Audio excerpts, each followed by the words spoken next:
उत्तराखंड के पर्वतीय जिलों में रविवार को भी भारी बारिश की चेतावनी है। मौसम विज्ञान केंद्र की ओर से जारी पूर्वानुमान के अनुसार देहरादून समेत टिहरी, उत्तरकाशी, चमोली, बागेश्वर और नैनीताल के कुछ इलाकों में भारी से बहुत भारी बारिश का ऑरेंज अलर्ट जारी किया गया है। इसके अलावा अन्य जिलों के अंदर बिजली चमकने के साथ साथ तेज दौर की बारिश का येलो अलर्ट जारी किया गया।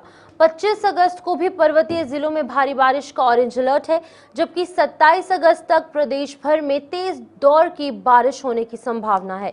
तो पूरे उत्तर प्रदेश में बारिशों का सिलसिला बदस्तूर जारी है। पिछले कई दिनों से लगातार बारिशें हो रही हैं और इन बारिशों की वजह से जो घटनाएं हो रही हैं वो भी हम सभी के सामने हैं। फिलहाल ये जो तस्वीरें आप देख रहे हैं, देखिए किस तरीके से लोग जो हैं यहाँ पर इन जगहों को पार करने की कोशिश तो करते हैं, लेकिन खुद ही इस हादसे का शिकार हो जाते हैं। अब लोगों को भी अपने रोजमर्रा की जिंदगी को कंटिन्यू रखना है, अपने काम पर जाना है, इसीलिए जो है लोग भी घरों से बाहर निकलते हैं। लेकिन कुछ ऐसे लोग भी हैं जो खतरों के खिलाड़ी बन जाते हैं और खतरों से खेलने की कोशिश करते हैं। कुछ लोग जो है सेल्फी पॉइंट्स पर पहुंच जाते हैं कुछ अलग अलग जगहों पर, जिसकी वजह से कि कई बड़ी घटनाएं हो रही हैं। लोग एक तरफ, लेकिन वहीं दूसरी तरफ कुदरत का कहर एक तरफ देखने को मिल रहा है। नदी नाले उफान पर हैं और उसी के साथ साथ लैंडस्लाइड, मडस्लाइड का सिलसिला लगातार जारी है। बादल फटने की घटनाएं पेश आ रही हैं। कई सड़क मार्ग हैं जो अवरुद्ध हैं, नेशनल हाईवेज हैं, लिंक रोड्स हैं। तो कई तबाही के मंजर एक के बाद एक हम देख रहे हैं उत्तराखंड में और पूरे देश भर के अंदर। अभी फिलहाल हमारे साथ अरुण शर्मा ज्वाइन कर चुके हैं, वरिष्ठ पत्रकार है उत्तराखंड से। इनसे जानेंगे आखिरकार पूर्वानुमान क्या कहता है, कब तक बारिश है। अरुण जी, आपसे जानना चाहूंगी क्या कुछ मौसम अभी फिलहाल उत्तराखंड के अलग अलग जिलों में है और कौन से जिले चिन्हित किए गए हैं जहां पर सबसे ज्यादा बारिश होगी? ऑरेंज अलर्ट, रेड अलर्ट और येलो अलर्ट कौन कौन से एरियाज में है, पहले वो विस्तार से बताइएगा। देखिए, पूरे के पूरे उत्तराखंड में ऑरेंज अलर्ट जारी है जी, और 6 जिलों में आज ज्यादा बारिश की संभावना बताई गई है जी। उसके अलावा मौसम विभाग ने 27 अगस्त तक उत्तराखंड में मानसून की तीव्रता बताई है।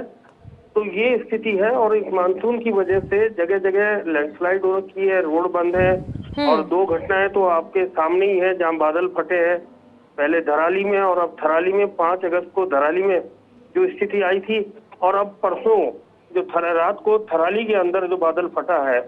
हालांकि धराली में ज्यादा नुकसान हुआ, थराली में कम हुआ, लेकिन वो नुकसान तो है ही, उसमें जान माल का नुकसान इतना नहीं हुआ। और एक चीज और मैं बता दूं कि ये थराली से लगभग 8 घायलों को एम्स ऋषिकेश लाया गया था और उसके अलावा बाकी लोगों का वहीं इलाज किया गया था स्थानीय हॉस्पिटल में। तो अभी भी वो 8 लोग ऋषिकेश एम्स में भर्ती हैं।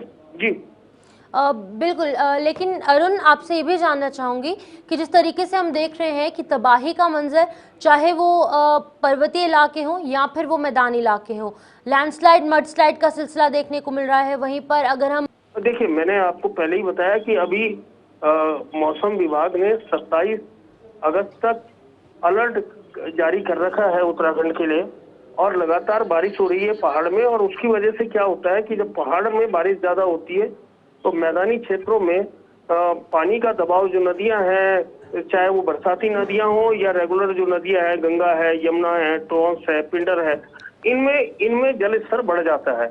ऋषिकेश में भी जो गंगा का स्तर है वो चेतावनी के निशान के आसपास है और ये पिछले कई दिनों से चल रहा है।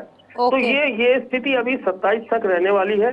27 के बाद, क्योंकि मौसम विभाग एक हफ्ते का अलर्ट जारी करता है, तो मुझे ये लगता है कि 27 के आसपास, 26 से 27 को मौसम विभाग फिर से जारी करेगा पूर्वानुमान क्या है मौसम का। लेकिन अभी जो स्थिति है वो ये है कि जगह जगह सड़कें बंद है, लैंडस्लाइड हो रखी।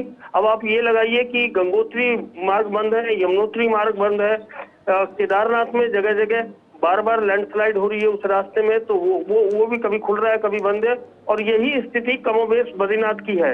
ठीक है, बहुत बहुत शुक्रिया तमाम जानकारी देने के लिए। तो पूरे उत्तराखंड की स्थिति बेहद ज़्यादा खराब है, चाहे वो पर्वतीय ज़िले हों या फिर वो मैदानी इलाके हों। सभी जगह पर पानी इतना ज़्यादा है, बारिश इतनी ज़्यादा हो रही है कि लोगों की रोज़मर्रा की ज़िंदगी प्रभावित हो रही है और कुदरत का कहर भी लगातार देखने को मिल रहा है। कई बड़ी घटनाएं हो रही हैं, प्राकृतिक आपदाएं आ रही हैं और ये जो टोल है, जो डेथ टोल है, वो लगातार बढ़ रहा है। रोज़ कुछ बुरी खबर निकल कर सामने आ रही है इस 2025 के मानसून में, पूरे भारत के साथ साथ उत्तराखंड में भी।